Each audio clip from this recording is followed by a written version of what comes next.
Welcome to Wednesdays with Willa. This is a wonderful weekly show that happens on Wednesday mornings at 10 a.m.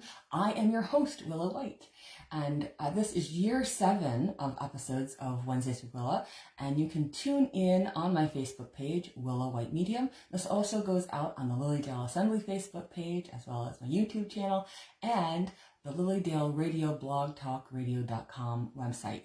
So you can go to blogtalkradio.com/Lilydale Radio. That's a listen only feature. The Facebook and the YouTube and all of the others, you get to see and hear us. And on my show, I typically have a special guest, and we talk about a topic relating to spiritualism, mediumship, healing, faith, family, or more. And it's always a delight to have the various viewpoints that are on the show and the various topics. I encourage you to look back at the archive videos of the show. You can view those on my Facebook page, Willa White Medium, and click on the videos tab. You'll be able to search back all kinds of great guests that have been on the show. I was so blessed to be able to interview Dr. Moody and Dr. Evan Alexander and all kinds of great people this past summer. But I'm off of hiatus and ready to interview more great folks. And you can also find them on the YouTube channel if you want to search by a particular guest's name or topic. Those are ways that you can tune in. A lot of people binge watch the show. They tell me that later on. So don't be ashamed if you're like, oh my gosh, I want to watch another and another and another, because that's what we want you to do, be able to educate yourself about these topics. And I want to introduce our special guest today, Havivah Richards, also known as Havi for short, right? Yes. And you happen to be our office manager of the Lilydale Assembly, also a resident of Lilydale. Correct. And I thought it'd be great to have Havi on the show so she could share a little bit about her path to Lilydale and also her path in spiritualism. And I know that's something that's really important to you and your family. And I know people are really going to enjoy knowing a little bit more of her particular backstory. This is also, we're going to talk about behind the scenes of Lilydale, because Havi is really a wonderful employee that is able to run things behind the scenes of Lilydale so that we can have the things that we do. Lilydale runs not just on a whole bunch of volunteers, which we're so grateful for, but absolutely, a few key paid members that really make the difference and, hopefully bring cohesive energy as much as possible to the organization of Lilydale. Spiritualists, as a rule, are very disorganized and in terms of a group energy, and it's really important that we have someone at the helm. So, without further ado, let's get to know Havi today. And so, how about you tell us a little bit about your path in spiritualism, and then, we could get into the path to Lilydale. I'm a 5th generation spiritualist. I've grown up in spiritualism. I studied and did all my classwork with MPI, Morse Pratt Institute, with the National Spiritual Association of Churches. I hold all my credentials with NSAC. Mm-hmm. I'm an ordained minister, NST teacher, certified medium, and commissioned healer. I'm also the vice president. Let's pause you there. Okay. That was a whole lot of mouthful. Just so everybody is aware, there is an organization known as the National Spiritualist Association of Churches. Correct. And there are other churches that are spiritualists that are not necessarily under that umbrella, but the National Church Association is really wonderful and widespread through the United States. Right. There's only one Spiritualist National Union Church that I know of in the United States, mm-hmm. and in England, if you're tuning in from across the pond, you know that you have other options in terms of spiritualist churches. There are also independent spiritualist churches, but the NSAC, if you want to look at those that are affiliated on the website of nsac.org, correct, then you can find that there. And various churches run their own certification programs, and they have their own way of helping people to learn about mediumship. Mm-hmm. And when she talks about Morse Pratt Institute, that is a program that has been developed over many years. And we're updating it.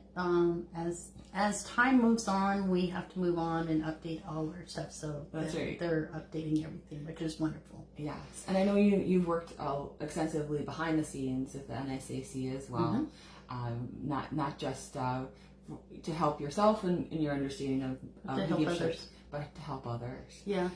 So I'm the vice president of the NSAC and also the director of lyceums for NSAC. So I go around and I help teach, and been trying to do Zoom classes on how to teach children, so because they're our future. Yes, they are. For spiritualism, and showing that this is a natural thing to speak with spirit, to work with spirit in many different forms. Yes, and so Lyceum, for those of you who are not familiar with that term, it's kind of like Sunday school for spiritualists and the children. They do have an adult Lyceum, but it usually is a focus on helping children to have a bit of that Sunday school experience. Correct. From a spiritualist perspective of believing in God and knowing that God is all there is, and that there are certain tenets of understanding that spirit contact and spiritual healing are expressions of God's love. Yes. And that we work in accordance with spiritual natural law. So it's a very important program, and I'm happy that you're helping in that capacity as well. You know, you have the benefit, as I do, of having grown up in the understandings of spirit contact and spiritual healing, and that makes a difference in our outlook and how, not just how we view our life, but how we treat other people and how we relate to them. Yes, and that's truly what I love about spiritualism, is helping others and getting for them to realize that we're not different, we're all the same, and what they feel and hear is natural. It's part of natural law. And part of spiritualism. It does help to know what we know and believe what we believe and have had the experiences. You know, even as children, I think it's beautiful when parents can support that. You know, you don't have to force mediumship on your children. You just foster that, so that when they come to you with their spiritual experiences, that you can help affirm that. And I was raised with wonderful parents that definitely fostered that, and they never tried to force me into the limelight. It's something that, even though this is talked about in Lyceum program, they're not trying to pump out mediums. Just so everybody is aware of that. It's something that you want to come to more as an adult, make an adult decision about, and have more of a mature mindset to be able to handle that energy. Yes. And so what else is part of what you've been doing in the past?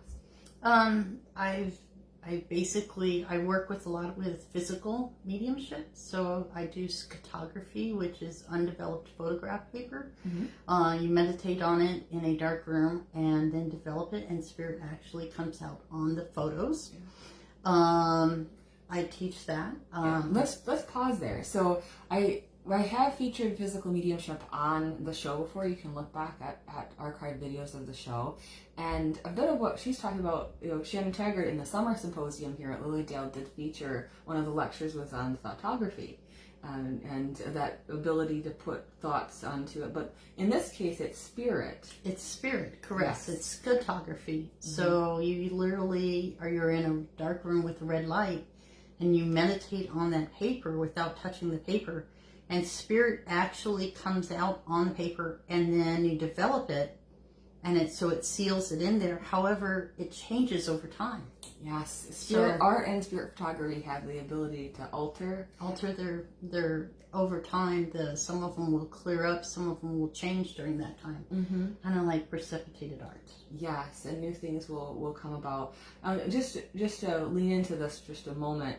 The photography paper that you're using in particular that is being developed, it's not necessarily the old Kodak. It's the old Kodak. Is it the old Kodak? The paper. Just the paper, not the film. Not the film you would load in. But it's the actual paper that you, and then you take the different chemicals to develop that paper. And in the old-fashioned photography Correct. rooms where they would have to develop it. Yeah.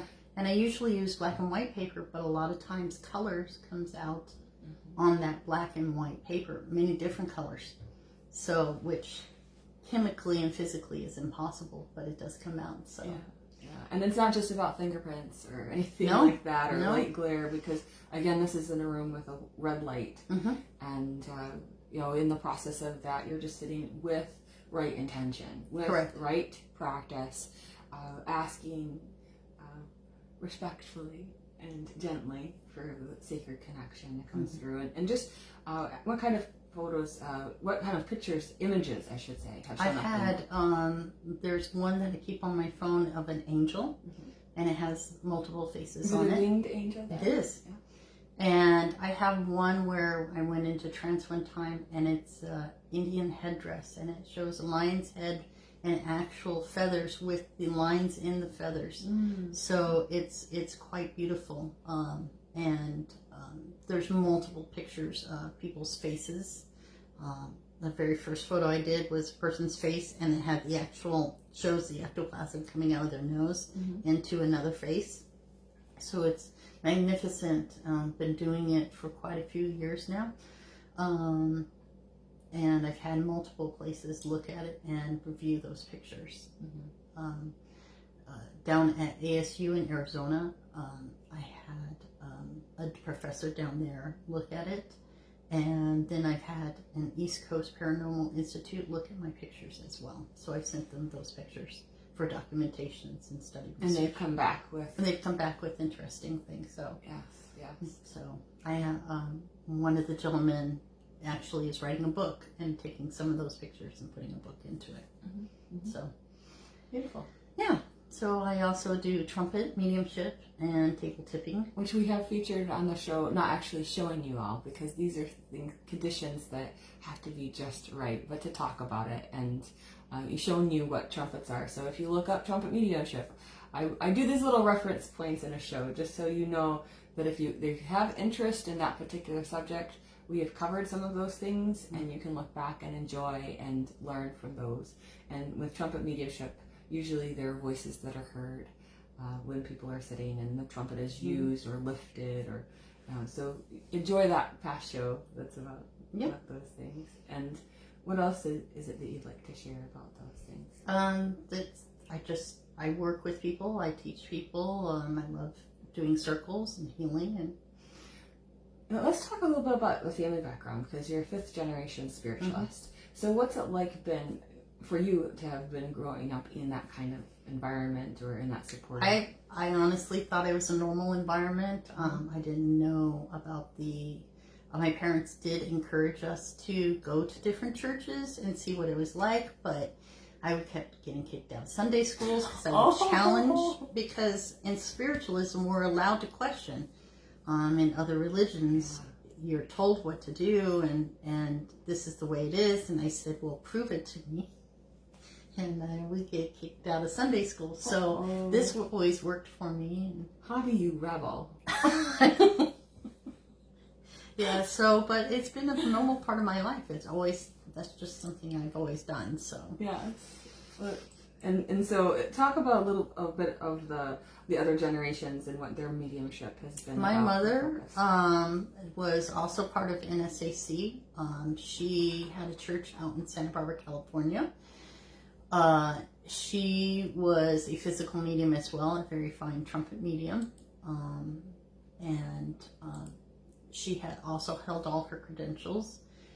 She actually started out in Arizona and then got a call one day from Santa Barbara, California, needing a pastor, and they moved out there, and she worked there till the day she retired. And then I moved her back to Arizona so I could take care of her till her passing and stuff. So my great-grandmother would also she would go to her church in the morning, a good Christian church or Catholic church, and in the afternoon she would have her seances in her reading rooms. So a lot of people did that, and my great-grandmother as well. She would have all the seances in her reading rooms and stuff.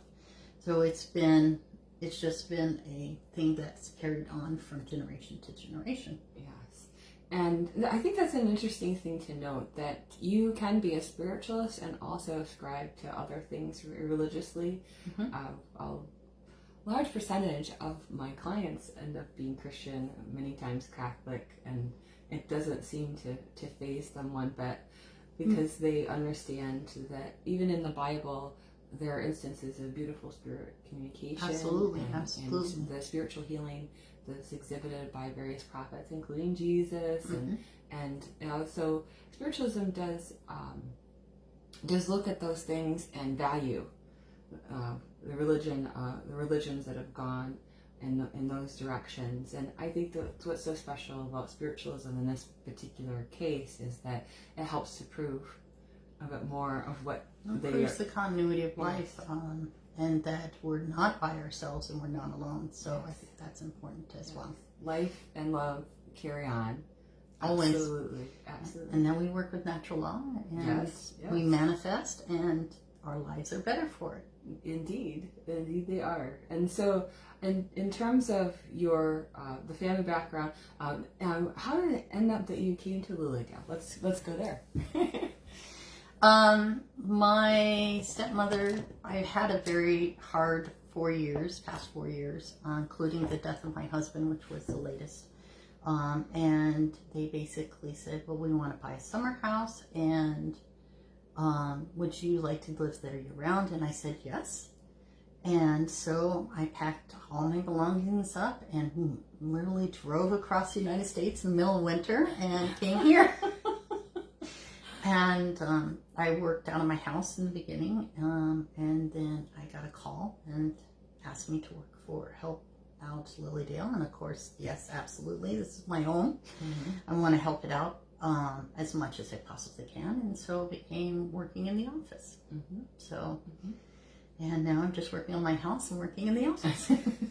Keeps you very busy. Very busy. Absolutely. Very busy. And I had a wonderful summer here. Yeah. It was my first full season, and I learned so much and got to meet many different people, and it was absolutely wonderful. It was busy, but it was wonderful at the same time, and all the volunteers were fantastic. And the staff here has been amazing and helped out in so many ways, and getting things straightened out and us moving forward on stuff. So that's beautiful. And I did get a chance to meet your father and your stepmother, delightful folks. Yeah, they absolutely love it out there. They sure do. It's what I hear over and over again is the moment you pass through the gates, there's a sense of calm that comes through that can't be explained, and people just absolutely fall in love with this place and the people around here. Yes, and I think it's beautiful when you have a community that you can connect with, that understands about loved ones and processing of grief and working toward comfort in those areas, as well as healing. That the divine allows beautiful things to flow through us to help with our own healing, our own understanding of the divine, but to help others. So I know as a spiritual healer, it's kind of fun. It's like a vicarious thrill. Yeah, and the history that we have here, and the history that Lily has held throughout the many generations that from when it started to now is amazing to many people, and how the houses have stood time, and the buildings have stood the time, and what has happened here is just phenomenal. So that's beautiful. And for those of you who are interested in some more of that history, I have featured various tours of historical buildings here in Lilydale on the show. You can look at the tour of the auditorium, look at the tour of the Maplewood, the Lyceum building, all kinds of the Healing Temple I've gone into, and the Lilydale Museum. In fact, next week my guest will be Ron Nagy. Will be at the Lilydale Museum again to feature and highlight some more history having to do with Lilydale. So for those of you who are history buffs who really love Lilydale from that vantage point, you're going to really enjoy next week's show. So back to the understanding of history and where you think Lilydale is headed into the future. I see that we're bringing more and more people in, and society is more accepting now. Where before it was, I'm not sure about this place, it's a kooky place. Now it's like, oh yeah, I've been there, I love it. I send my family, I send my friends. So I see a more openness of accepting of the community that maybe have not been in the past, and bringing in new presenters and showing that what they can do also brings in a different group of people that's saying, oh wait, I've been looking for this. So it brings in new advantages. So when we start bringing in new people, and the presenters that we had here this year were amazing. I mean, Raymond Moody, Jack Osborne, the Ghost Brothers, LaCara Foster. I mean, those people, not including all the other presenters that we had, people were excited about it. And now that we're getting more stable on the office portion of it, that we'll get things out quicker, that the pamphlets will go out, the programs will go out sooner, and hopefully get more people in and draw people in, because we get calls in the office all day. Where is Lilydale? Is it connected with this? How do we get with this? Where do we look at things? And we're expanding our website, we're expanding our social media, and things are expanding, and that's opening up new doors for us that we would have never had the advantage doing these talks, going on TV, doing Zoom links opens up worlds that we've never had before. So I see us expanding and growing to the point where this is going to be a part of most people's normal daily lives, and that our communities around us aren't going to think that we're just the kooky people, that they'll really like, oh yeah, I love that place, it's so relaxing, let me go to it. Oh, you're having this concert, let me come. So that's what we're working towards, is to expand the fields, and showing that people, everybody, no matter who they are welcome to come to Lilydale. And all kinds of backgrounds and all kinds of understandings come through those gates during the summertime and even into the off season. And we'll talk a little bit about that farther in the show. But I do want to give them a sense of what you do as an office manager. So it's a big task. So when I first came in, we set up. It was getting ready for the season, so we would make sure that all the contracts were signed, all the outdoor services were taken care of, that the packets were all done to send to the printers so that we could have bulletins. That we set up a social media people, that I hired staff for our gatehouse, for our hotels, for our maintenance staff, for the cleaning crews, hire all those people, the bookstore, doing inventory on the bookstore, making sure that it's ready to go, that we have the proper count, making sure all the bills are paid. That's a big thing there. Yes, please. So all the bills are paid, the checks are sent out, that the board is taken care of on what items that they need, so that they can do the best assistance to the Dale as well. Hiring a new other office person, which is Heather, and she's amazing because she lived here in Lilydale. She grew up here, so she has all the history as well. So us and organizing the office and the files and making sure that the history is maintained, and all the files are kept in boxes and not just everywhere. They're just all organized. Helping with the house purchasing. I help with getting people that want to become members their paperwork, and setting them up on interviews with the board so that they can become members and that they can start volunteering. Setting up all the volunteers for this season. That was a big task and undertaking. Making sure that everybody had water, making sure all the buildings were clean and ready to go, and then just doing regular office manager, answering the phones, finding emails that we didn't know about, and finding, answering all those email messages, and making the office welcome for people to come in and not feel that they're going to be, yelled at, and we had so many people say how wonderful the office was, how opening, how inviting it is. And that's what I want. I want people to feel that they're welcome, not only in Lilydale, but everywhere. Mm-hmm. And I think that's important.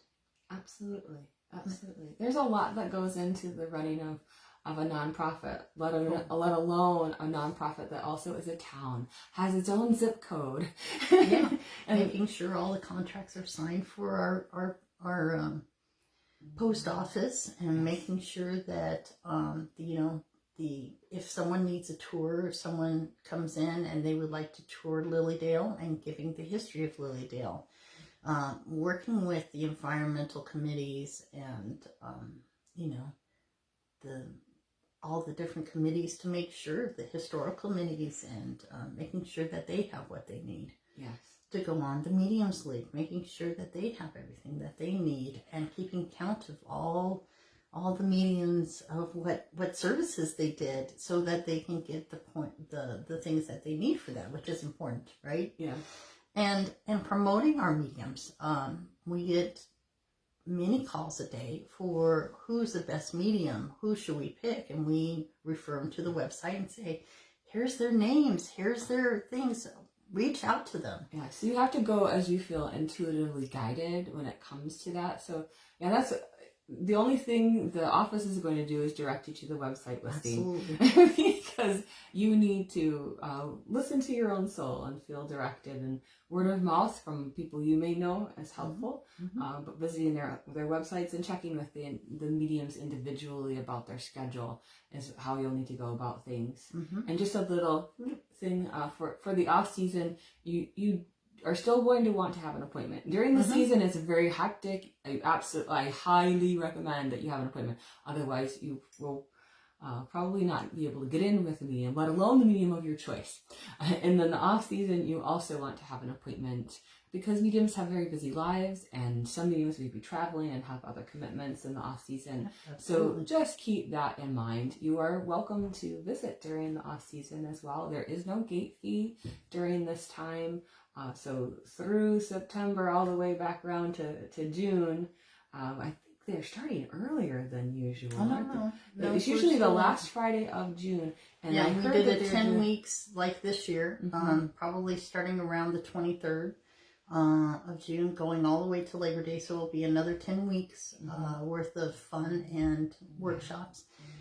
Getting all those people set up and everything, so that's also a good thing. So you can look forward to the 2024 Lilydale summer season and those events that will be posted in the new year. In the new year. So hopefully by February, March, a lot of those things will be cemented, and you'll be able to find and be able to register for them on the lilydaleassembly.org website. Right. As well as hotels for Lilydale are closed during the off season. You can only visit those in the summer season. Yeah, and we're also working on, for next year, since the total eclipse is going to be in this area, we're working on seeing if they're going to do any programs, or we're not going to open up the hotels, but just to make sure that we're welcoming and ready for any individuals that would like to see the solar eclipse on Lilydale grounds. So we're always working and looking at ideas, and this board is fabulous, and they really work and care for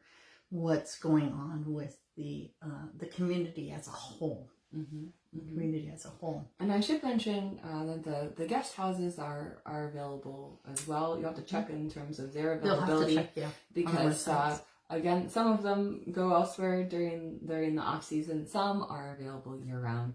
And certainly, if you're going to want to be here in Lilydale for the solar eclipse, you're probably going to want to get booked now, because otherwise it won't happen, and you'll have to stay off the grounds. Yep.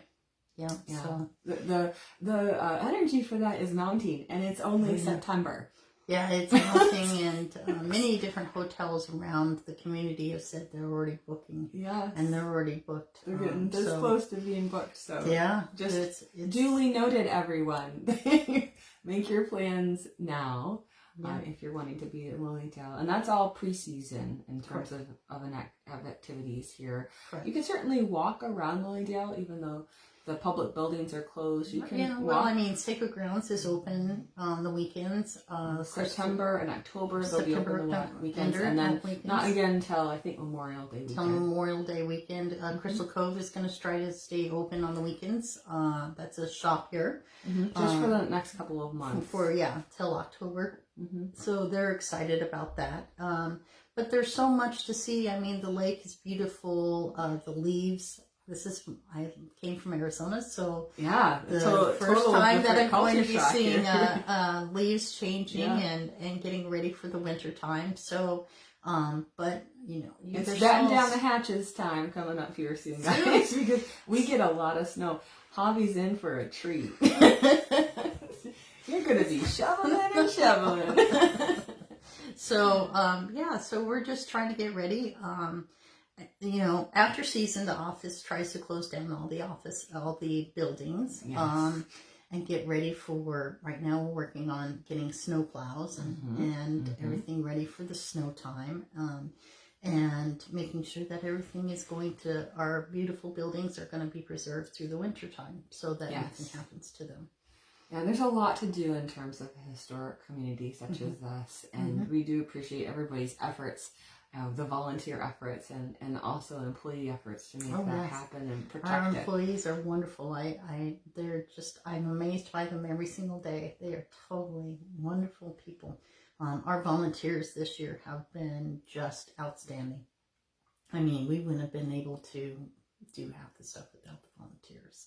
So they're just amazing people, and they really stepped up when it was needed. They stepped up. They did all the work that they needed to be done. So that's awesome as well. Absolutely. There's a lot to making this all happen for everyone. And to think, so many years ago, 140 plus years ago, Lilydale, was just a place that people would just kind of visit and talk about spiritual things. And then they envisioned this amazing space and started to make beautiful plans and made so much of that a reality.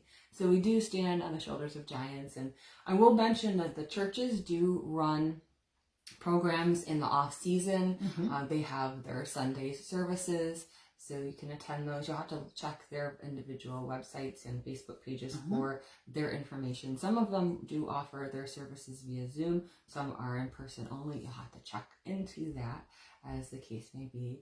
But a lot of people do try to come here in person in the off season, because there's just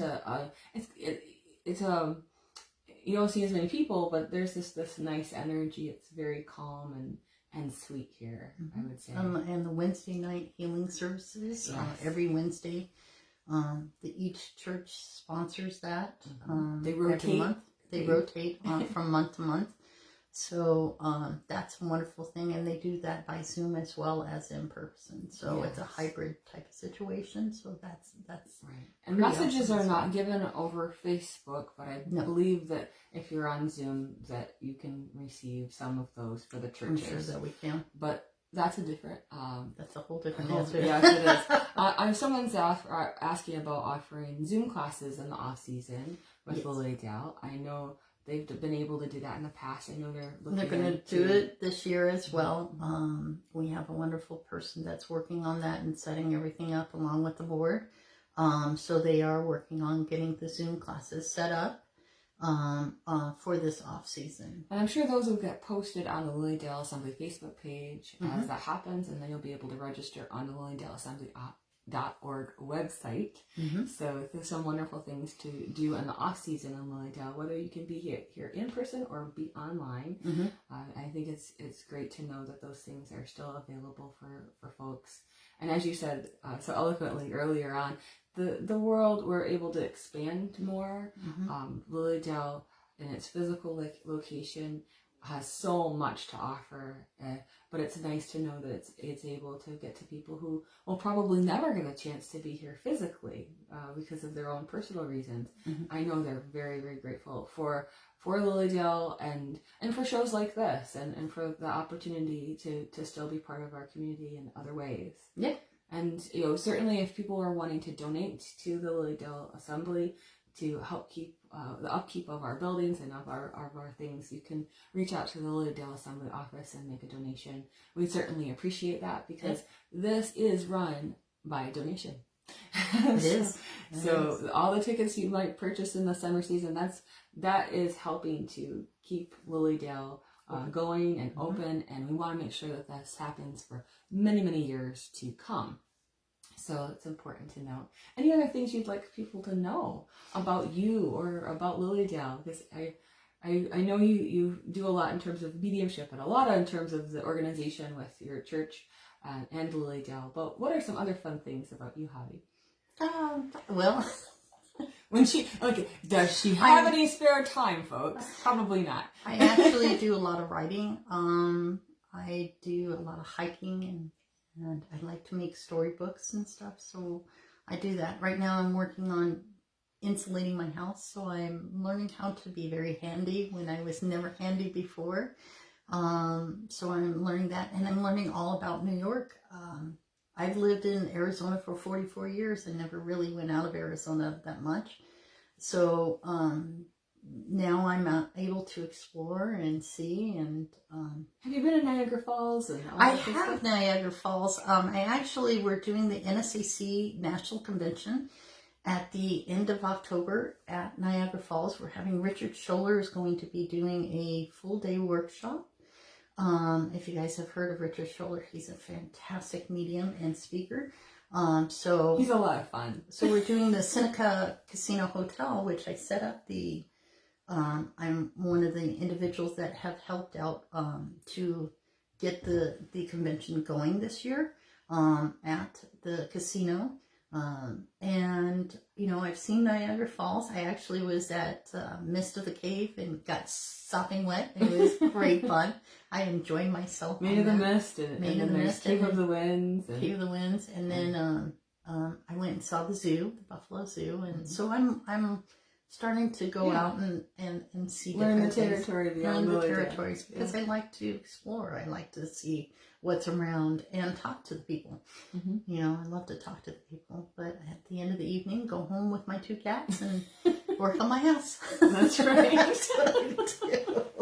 And it's a lot to get ready for in terms of winter time and the balance between the work-life balance, as it were, that it has to be achieved.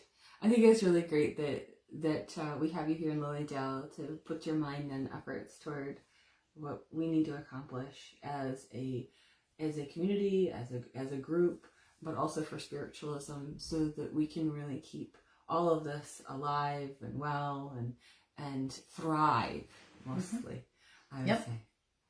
Oh my goodness. Well, we've covered a lot of ground in our time together. Any last things you'd like to share with folks that you think would be nice for them to know coming up? Just come out. You're more than welcome to come out to Lilydale.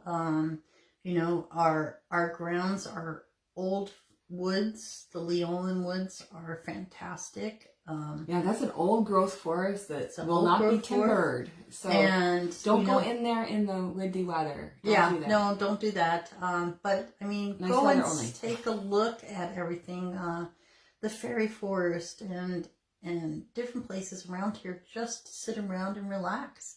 I mean, if you're looking for a time where you don't want to be rushed around or pulled and yanked, this is a perfect place to come, and just enjoy Lilydale as a whole. Absolutely. Beautiful, beautiful. Well, we appreciate you coming on the show today, Havi, to share more about yourself and more about Lilydale, so that people can understand there's a lot that goes on behind the scenes of Lilydale that makes all of this happen. And it takes the efforts of people like Havi and other volunteers, you and me, that will help this going forward. We hope that you'll be generous with your time and donation of your effort and possibly even your money as we go forward with things, because those all help make things run smoothly. And we really appreciate everyone tuning in today. I encourage you to join me next week on Wednesdays with Willa. Same time, same place at 10 a.m. Eastern on my Facebook page, Willa White Medium.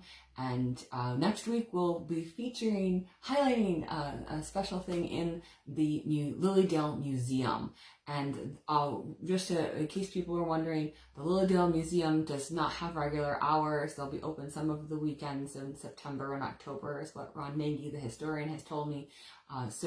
Or by special appointment if we have groups that are wanting to see the Lilydale Museum.